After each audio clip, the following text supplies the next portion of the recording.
Welcome to the 21st video in the Colored Pencil course, brought to you by thevirtualinstructor.com, Watercolor Pencils Part 2. In this module, we'll continue our look at watercolor pencils. We'll complete the image that was started in the last module. To review, watercolor pencils feature a different binder than traditional colored pencils. This means that they behave differently than colored pencils on the surface. Unlike traditional colored pencils, watercolor pencils are activated when water is added using a brush, making them behave as watercolor paint. Watercolor pencils also do not burnish as traditional colored pencils, and as is the case with watercolor paint, the white of the paper is used as the white in the image. Let's pick up where we left off in the last module and complete the image. The subject in the image, the statue, is quite weathered. To begin creating this illusion, we'll start by adding golden brown in various locations around the drawing. We'll begin with light applications. Once activated, if additional applications are necessary, we can add them then. We're going to apply the golden brown in patches around the surface. We want to try to mimic the texture that's observed in the photo reference.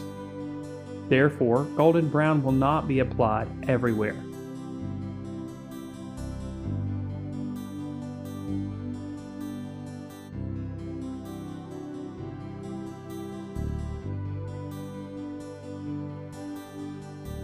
We'll allow these applications to overlap the areas that have already been activated. These colors will mix slightly when they become activated a second time. Brown ochre is layered over the top of some of the applications of golden brown. This will add depth to the color once activated.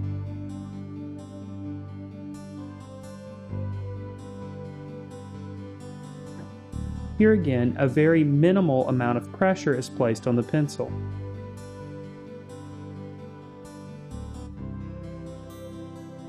Keep in mind that colors will be stronger or more intense when activated. We'll go ahead and now activate our initial applications. Using a small amount of water in the brush, we'll work over the surface where we have applied the golden brown and the brown ochre.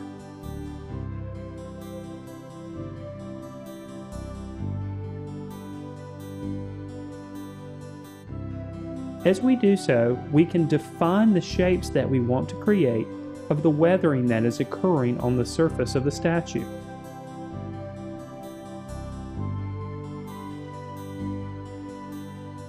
Since the brush works the wet medium into the surface of the paper, harder lines are easier achieved.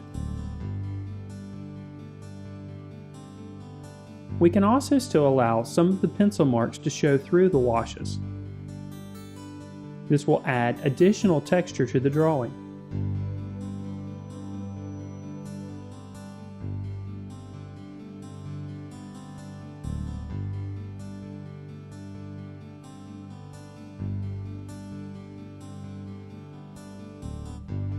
The next color we'll add to the drawing is Copper Beech. This color is a bit darker and warmer. We'll use this color to start to define some of the edges of the weathered sections a bit further.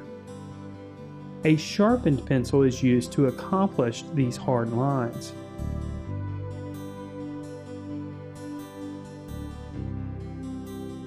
We won't define the entire outline of these areas, instead just concentrating on the areas of high contrast that are observed.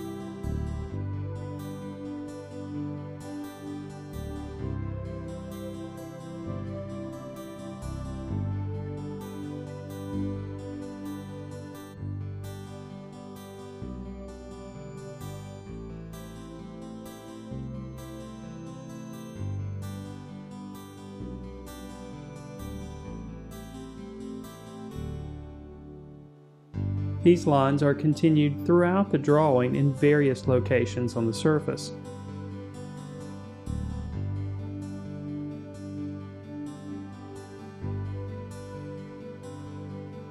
Most of these lines will occur on the side of the weathered spaces that is closest to the light source.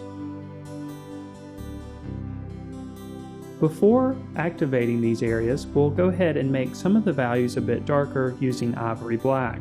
These areas include inside of the mouth and in the cast shadow on the right side of the statue.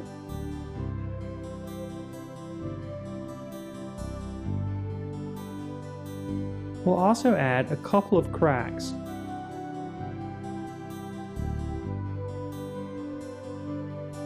Now we can activate these areas using a small amount of water loaded in the brush. This of course expands our value range, making the darks darker.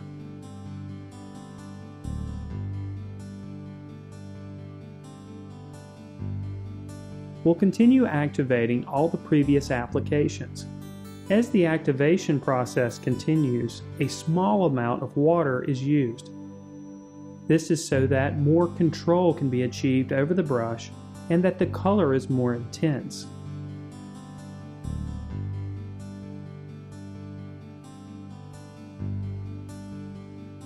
As the areas with hard lines are activated, the lines become softer and more realistic.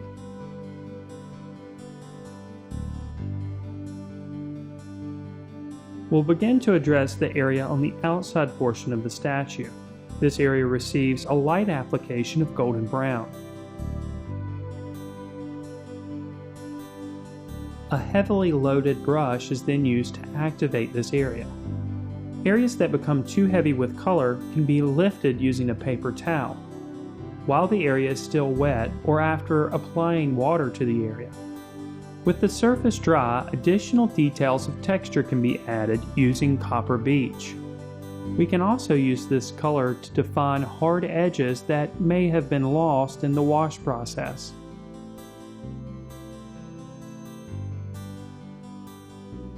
Now we'll begin to add more depth to the color by adding gunmetal in some areas.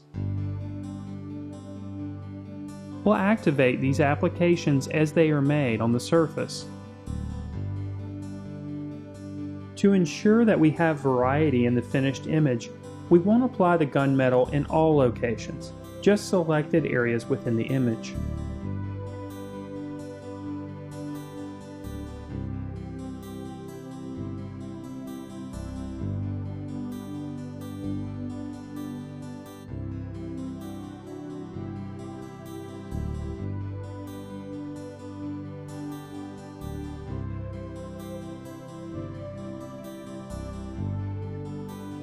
We'll also apply this color in the shadowed areas.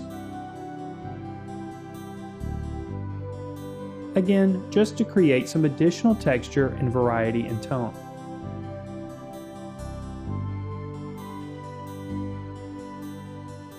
This color is also applied and then activated to the outside parts of the statue. As these areas are activated, the lines and details created there become softer, making them appear more natural.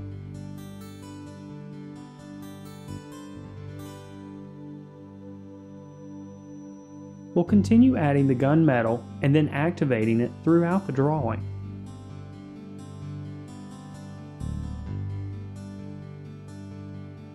We'll be sure to leave some areas alone, allowing the white of the paper to do the work. But most areas on the surface will receive at least a light wash of activated watercolor pencil.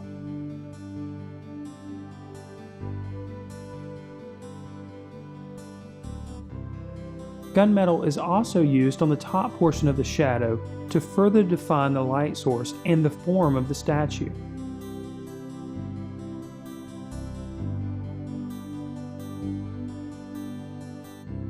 With the pencil sharpened, we can add additional details to the drawing. In this case, small cracks are made.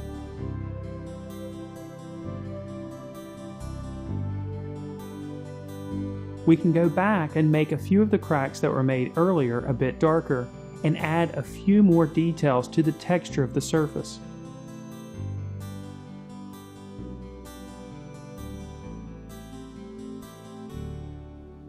These last details are allowed to sit on the surface without any activation.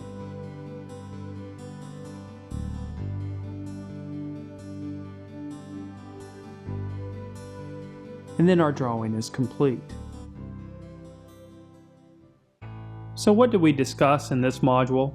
Well, we completed the image that was started in Module 20 by layering additional colors over the initial washes, activating them with water as we went along.